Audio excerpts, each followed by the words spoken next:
অপূর্ব মহিমা, যেটা আমরা দেখতে পাচ্ছি এখন বিকেলের পড়ন্ত রোদে সূর্য অস্ত, সেটা আপনাদেরকে দেখাতে চলেছি। কি সুন্দর লাগছে, যেটা একটা গাছের মধ্যে থেকে আমরা কভার করছি। সূর্যের আভা বা কিরণ খুব সুন্দর, খুব প্রকৃতিকে আমরা এতটাই আন্তরিকভাবে অভিনন্দন জানাচ্ছি যে প্রকৃতি আজকে আমাদেরকে এই সূর্য পড়ন্ত রোদের মধ্যে উপহার দিয়েছে।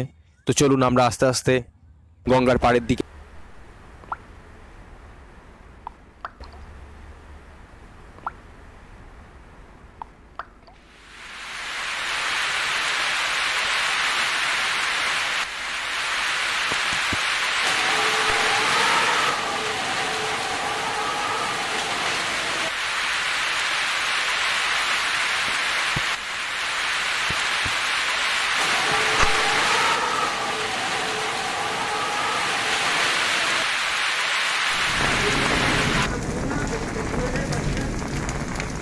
দাদা আপনাকে আমি দেখাচ্ছি দাদা।